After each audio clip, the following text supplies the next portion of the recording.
Hello everyone, welcome to today's news charter. There are some of very important topics which we'll be discussing today. Some topics are very important from your prelims perspective, some from your mains examination perspective.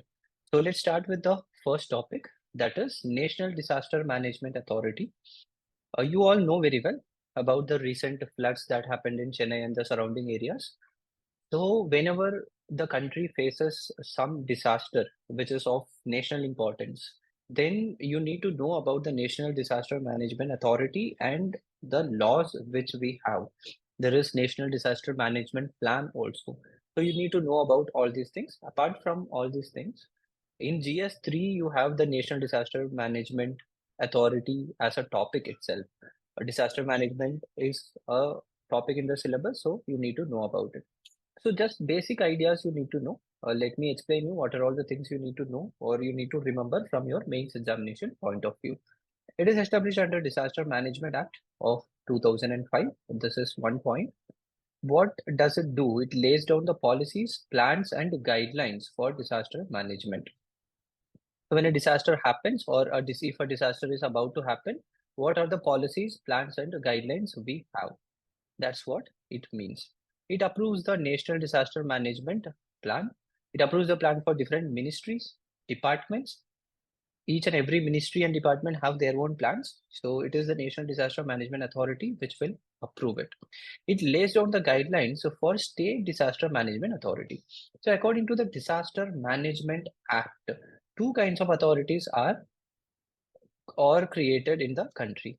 One, the Central Disaster Management Authority, and then the State Disaster Management Authority, that is National Disaster Management Authority and State Disaster Management Authorities. So even for State Disaster Management Authority, it is the NDMA which lays down the guidelines. So you need to know about it. Provides support to other countries also. This point is very important. If you are getting a question in prelims, you will be given with four statements or two, three statements in which this can be a very important statement because it is very confusing. Second, chairman of the National Disaster Management Authority will be the Prime Minister. It is an important point. For all the other members, this is also important from prelims examination perspective. You need to know about the other members. It is a very good prospective prelims question. A vice chairman will be there, and the status of the vice chairman will be equal to that of a cabinet minister. 8 members will be there with the status of Minister of State. So these are all the points you need to know from prelims examination and mains examination point of view. Another important news was there related to Shantiniketan. There was a small controversy, but you don't have to know about this controversy. That's not important from your examination point of view. But the basics about Shantiniketan should be known. It's very important. Why it is very important? Because Shantiniketan was approved as India's 41st World Heritage Site by UNESCO. So World Heritage Sites are given by UNESCO. This point you should be knowing from prelims examination point of view. This entire topic is important from prelims examination point of view. You can have a very good prospective question in 2024 prelims based on this from art and culture. Shantiniketan is actually a town. It is located in Birbhum district of West Bengal. Who started it or who is the founder of it? Most of the people think that it is Rabindranath Tagore who founded it, but it was Debendranath Tagore. Debendranath Tagore was the father of Rabindranath Tagore. He established an ashram and called it as Shantiniketan, the abode of peace. In 1901, Rabindranath Tagore established a school based on Brahmacharya model. Just like our ancient educational system, Brahmacharya model is like a hostel where students will go, settle there, and study and learn from the Guru. Now it is called as Vishwa Bharati University. Importance was given to human values, architecture, arts, town planning, etc. So Shantiniketan was considered as a UNESCO World Heritage Site because it has excellent architecture which is indigenous in nature. It constitutes a very good amount of art. Town planning was given importance. and it teaches human values. It reflects the human value. It reflects the national and cultural heritage of the country. Due to all these reasons, World Heritage Site was declared. The list is maintained by World Heritage Program under UNESCO World Heritage Committee. So these points are very important from prelims examination point of view. On basis of which convention the World Heritage Sites are included?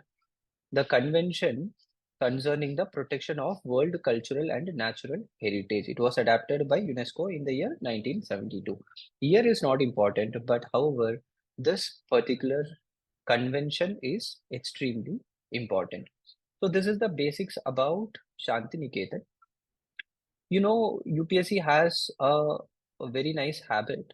They will not ask questions directly.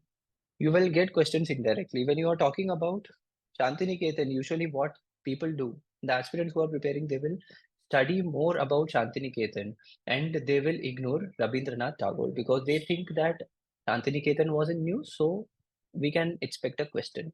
But UPSC is very smart when it comes to these kind of things. They might ignore Shantiniketan and they might ask question about Rabindranath Tagore. So you need to know about Rabindranath Tagore. Rabindranath Tagore, all of us know that he was a very famous national leader, but some important points which everyone should be remembering when it comes to the exam is he was a polymath. He was a poet, he was a philosopher, musician, playwright, painter, educator, social reformer. He did everything. He did not restrict himself to any one project or he did not restrict himself to any one field. He wanted to learn everything. He became a poet, he became a philosopher, he became a musician, playwright, painter, educator, and everything. And he was the best in all those fields. In 1913, he was given the Nobel Prize. And the most important thing here is he was the first Asian to be awarded the Nobel Prize, and it was for literature. The book for which he received this award is Gitanjali. It is a collection of poems. Tagore renounced his title of knighthood after the 1919 Jallianwala Bagh massacre. So until then, he was not very politically involved. He was more involved in social welfare, creation of awareness and these kind of things. But after this point, Rabindranath Tagore clearly told that the trust he had on the British Empire is gone. So in 1999, Jallianwala Bagh happened and then he renounced his knighthood, which was given by the British king. He was the composer of national anthems not only for India, for Bangladesh also. Some of the notable works you need to know from prelims examination point of view, such things are important. Some of the notable work of Rabindranath Tagore are The Home and the World, Gora, Gitanjali, Ghare Vere, Mansi, Palaka, Sonar Tori, and the Kabuli Wala. Balka, Sonar Tori, and Kabuli Wala. So these are all his works. What kind of philosophy he was following? Why am I mentioning it here? In 2023 examination in mains, there was a question in ethics paper. Compare the philosophies of Tagore and Mahatma Gandhi. So this is why you need to know about the philosophies, the ideals in which Rabindranath Tagore believed. So you need to know all these things. He believed in humanism. More than nationalism, he wanted to preach humanism. Humanism means each and every human are equal, caring about the fellow human being without considering his caste, creed, nationality, and any of those. Spirituality and connection between nature and humanity. All of his poems, if you read Gitanjali, you will understand all of his poems are written in such a way. He relates nature with his with the day-to-day life, nature with human emotions. So that's why in this point of time, when the world is going through a global crisis such as climate change and all these things, Rabindranath Tagore's philosophy becomes important. Dowry has always been in news since independence. Even before independence, dowry has always been a major problem in the country. Recently, there was a dowry death that happened in Kerala, in which a medical professional who was doing her PG in medicine, she committed suicide because of dowry. So being a UPSC aspirant, you need to know what are all the provisions we have to prevent dowry in the country. This topic is very important for UPSC mains examination. Section 3 of Dowry Prohibition Act. We passed the Dowry Prohibition Act in 1961. The Section 3 of the Dowry Prohibition Act very clearly tell that it is an offense to take dowry and it is an offense to even give dowry. Two important cases which you should be remembering. You can mention it in your answer also if you are getting this question. One is Pandurang Shivram Kavatkar versus State of Maharashtra, in which the court told mere demand of dowry before marriage itself is an offense. It doesn't have to be a proven fact that someone has got dowry, even if someone is asking or demanding for dowry, that is also a punishable offense. Arjun Dundiva Kamble versus State of Maharashtra, in which they mentioned, the court mentioned that the demand for property or valuable security has no connection with consideration of marriage. It will not amount to be called as dowry. So this is the loophole which we have in this law, and because of this, most of the cases related to dowry are not proven. So the problem is here in this case, they tell that if someone is asking a property to someone, or if he is demanding some amount of money to someone, which is not directly related to marriage. So, for example, if someone has married and it has been 2 3 years, and then the in-laws are asking some property or some kind of material, but it is not directly related to the marriage, then it will not be considered as dowry.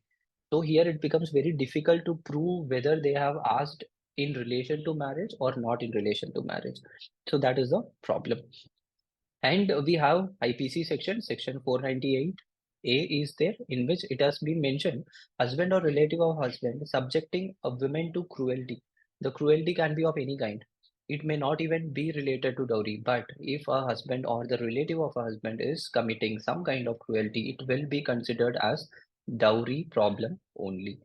In section 304 of IPC, which is related to the dowry death, it has been clearly told that if a woman dies and if there are um, if there are clear evidences of some kind of mistreatment, physical abuse, then it will be considered as dowry death only. So these are all the provisions with respect to dowry. So in mains examination, you might be knowing all these things, but you should also take a stand. So how to prevent dowry? What things the country has to do in order to make sure we do not practice dowry? First thing, dowry is considered as a cultural a cultural problem. It is not directly related to education. If education is the only way to prevent dowry, dowry will not be existing in Kerala. Whereas in even in educated states, even in states where women empowerment is considered to be better, dowry is still existing because it has become a cultural norm. So the most important point here is even though we have laws and regulation, we need to work more to prevent these cultural ethos and cultural norms. So we need to create more awareness. We need the people to know that giving or taking dowry is a legal offense. Educating the crowd, giving more awareness, making social works and NGOs to work towards this. These are all the solutions to prevent dowry. Some important points for mains examination perspective, which you should be knowing. Section 66E and 67 of the Information Technology Act. It deals with the deep fake problem which we are having at present. At present, several issues are going on about deep fake and cyber crime and etc. So, which laws are used for this? It is the Information Technology Act. It prevents posting any content that impersonate another person. So making it look like someone has told something whereas in reality they have not done, that is called as impersonation. So this becomes a crime. Other provisions which are there at present, you can go through all these things. These are all the provisions which we have to prevent deepfake. So for mains examination, when you are writing an answer, you can quote all these things. But the problem why we are not able to control deepfake even today, even with all these laws and regulations, we are not able to control the problem of deepfake or cybercrime because all of our laws deal with the illegal content which has already been uploaded. We are not able to prevent anyone from uploading it. So someone will upload some deepfake video or deepfake picture, and after uploading it, we will try to prevent it. We will try to take it down. Whereas we do not have any law or regulation to prevent it from happening. So that should be the way forward for deepfake. One question from mains examination perspective, which you can focus on writing and practicing: examine the reasons for the existence of dowry related harassment in India. What are the reasons? I have told you already. Reasons are one thing, women empowerment is not there, and we do not have enough literacy. Laws are not implemented properly. Laws are already there, but they are not implemented properly. Execution of law is very poor.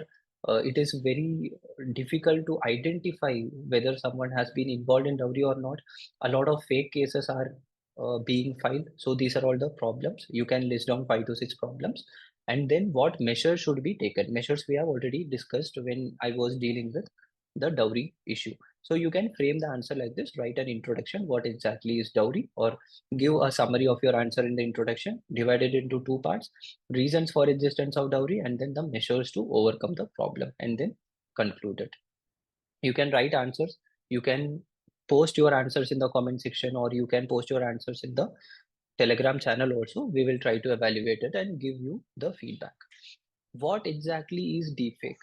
What is the definition of deepfake? We do not have a proper definition, but what exactly is the practice that can be told? It is important from prelims examination point of view. It is a method of manipulating the videos, pictures, audios, or utilizing powerful computers and deep learning. It overlays a digital composite over something which was already existing. So take a video which is already existing, which is the original video, take another video which is totally different, and then try to merge it both and make it a completely different video. Or take someone's picture and then morph himself into a video or a picture which is unexisting, or using AI to create pictures or create voice notes or create videos. So these things are uh, called as deepfake technology. One of the best example is synthetic media is used to swap the face and voice of a person. So someone will be talking something, but then the voice will come out in a different way. So these are all the things which has been used in the deepfake technology. So that's all for today. All the best. Study well. We'll meet tomorrow.